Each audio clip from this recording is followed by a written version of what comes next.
we've talked about this on the show before. Our children's adoption stories, as far as the Lord goes, it's always been plan A, right? He determines where children are placed in families, but there is still that loss component for our children with their family of origin. And so, learning how to process that, to not take it personally when they do struggle, to recognize the signs when they are beginning to struggle. There's a lot to unpack there. I think a question that I might ask, because you were talking about how it was almost just they were this and then all of a sudden they weren't. And Yeah. so, are there some warning signs that you might encourage for those of us who are parenting our younger adopted kiddos right now? We're on the cusp of, or someday we're going to be in those teenage years where that puberty and the introduction of hormones, and that does naturally, that just alters a kid's brain chemistry anyway. Right. And so that can cause more of the triggers and different things to come up. And so, could you give us maybe some? You mentioned anger. What are some other warning signs that parents maybe need to lean into and not react and freak out, but just be attentive to, that are common as they're going into those teen years and they're starting to process their stories, the loss, the trauma, all of that? Yes. I think of, well, backing up if I could, Sure. I interviewed adoptees from around the country. I put together a collection of stories in a book that I wrote, and that's probably something we can chat about later. But Yeah. in that effort, I interviewed adoptees from all over the country. They were international, they were domestic, they came through the foster care system. They were between the ages of 15 and 30 something. And in those interviews, I learned so much. And I think of this one guy, he was 25, I believe, when I interviewed him. And all of these people were asked to look back into the teen years, like, look back for me and help me understand what went on with you. And also, speak into the hearts of adoptees so they don't feel so alone, right? So Mm, I think of Derek when we were talking, and he looked back and he said, I felt like I was the kind of kid who was invited to everything. In high school, I was on the football team. I was in choir. I was in theater production. I had all kinds of friends. And then he told me, but I didn't feel like I belonged. mm, And he was a domestic adoptee at birth.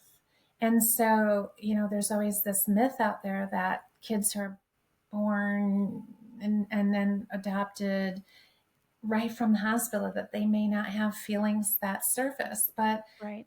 many do. And in Yeah. this case, Derek did. And he said to me, I never put it together that this was related to my relinquishment. Mm, He also had open adoption, so he saw his birth mother regularly, but he still didn't feel like he belonged.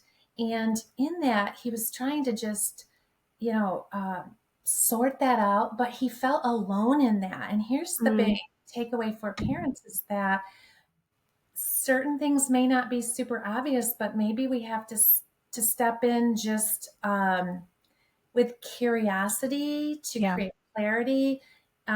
Derek said he was a bit angry at times and he would lash out. And I love this about dads is that his dad stepped up in a new way in his life. Like his dad could have been a couch potato. I don't remember. But his dad started lifting weights with him and running with him. And the two of them trained for a half marathon. And what essentially was happening is Derek's dad was creating a soft landing space Yeah. for Derek's emotions. And so they could, I guess his dad was earning his trust because trust equals, you know, relationship, right? Right. And he was Right. trying to earn that trust. And so they started talking and they started talking about his emotions. They talked about things like the future, they talked about spirituality. And these things were very important for Derek to sort out. A lot of teens are left to sort that out on their own That's a good point. because we're so busy doing so much, and we don't just stop and say, okay, there could be something going on. I just want to let my kids know, give them permission that it's okay to talk about feelings that surface about birth family, about relinquishment, if whatever it is, we just need to give our kids permission and let them know we are for them. We want to be that trusted ally. And whether, like you asked, are there any clues or signs?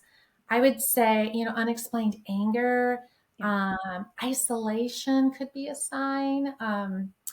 Uh, there's all I can go through a list of them through the stories that have been given to me. One young lady, she was 18. She could not connect with her birth mother, and she was adopted from Guatemala. I'm not sorry, not birth mother, adoptive mom. And she didn't understand what attachment injury was, and this created some problems for a while in their teen years because she could connect with dad, but she couldn't connect with mom. Mm. And once they started talking to her, giving her language, if you will, Yeah. about Yeah. attachment injury, what that looks like, what that is, it gave her an understanding of like, oh, wow, this is real. I do have this attachment injury, and it needs to be addressed. Now, obviously, while we're talking about it, it feels very simplified, but it's a process that we go through. And Yeah.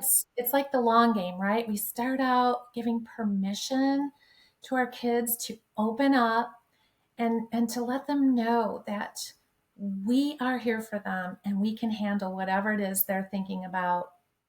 And so that they can process well and that they can work towards healing and acceptance. Yeah.